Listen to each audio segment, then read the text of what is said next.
The people who are worst at asking for help are usually the first ones to offer it. Think about that for a second. You will drop everything for someone else, rearrange your schedule, carry their weight without being asked, show up without needing to be called twice. But when you need something, you go quiet. You figure it out alone. You stay up later than you should. You carry more than is reasonable. You tell yourself you do not want to bother anyone, that everyone has their own problems, that your thing is not urgent enough, not serious enough, not worth interrupting someone's day for. And here is what is interesting about that calculation. You never apply it to other people. When someone you care about needs help, you do not calculate whether their problem is serious enough. You just help. But when it is you, the standard changes completely.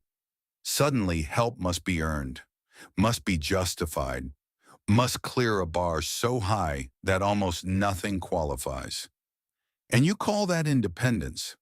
You call it not wanting to be a burden, but there is a more accurate name for it. And understanding that name is the only thing that actually changes anything. The real name is conditional worth. It is the deeply held belief, usually installed so early you cannot remember learning it, that your value to the people around you is directly tied to what you give them, not who you are, not your presence, not the relationship itself, what you provide. And the moment you need something, the moment the transaction reverses, something in you panics, because needing something means you are temporarily not providing something. And if your worth is built on providing, then needing feels like a threat to your entire position in every relationship you have. So you eliminate the threat. You stop needing, or you pretend to, or you need things so quietly and so privately that nobody ever has to respond, which means nobody ever has to reveal whether they would. Psychologists call this self-reliance as a defense mechanism. It is not strength. It is not independence. It is not a personality trait you were born with. It is a protection strategy built by a younger version of you who learned, in ways they may not even consciously remember, that needing things from people created distance.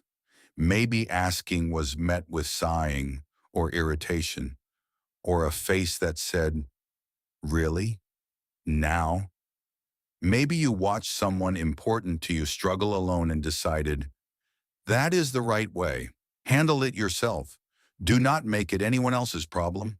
Maybe you just needed something once, and the person you needed it from was not there, and your brain, which is extraordinarily good at learning from pain, filed that away, never again, and built the most elaborate self-sufficiency system around a wound you have been pretending was not there ever since. Here is what that system is costing you. Every relationship you have is missing something, not connection. You have connection. You are good at connection on your terms. What is missing is reciprocity, real reciprocity, the kind where both people sometimes carry and sometimes are carried. Both people sometimes give and sometimes receive. Both people sometimes fall apart and trust the other person to stay.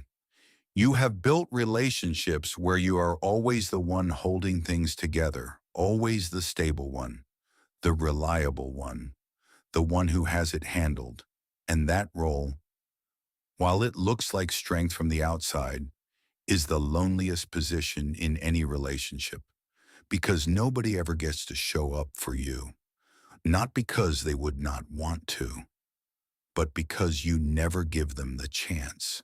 And over time, people stop offering, not because they stopped caring, because you have trained them through consistent self-sufficiency that you do not need them, and people eventually believe what you show them. Jim Rohn said, "The walls we build to protect ourselves also keep out the people who would have helped us." And I want to be direct about what that means for you specifically. Every time you figure it out alone when you did not have to, you are not being strong. You are maintaining a system that is keeping you more isolated than you need to be. The exit is not easy. I will not pretend it is.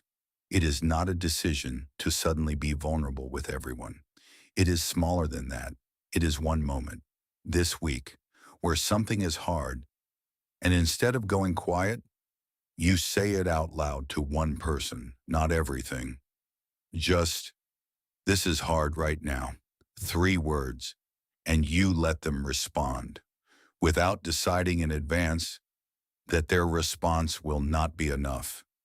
Because here is what you have never tested: whether the people in your life would actually show up if you let them know you needed them to. If this is the kind of honest conversation you have been looking for, I make one of these every week. You know where to find me.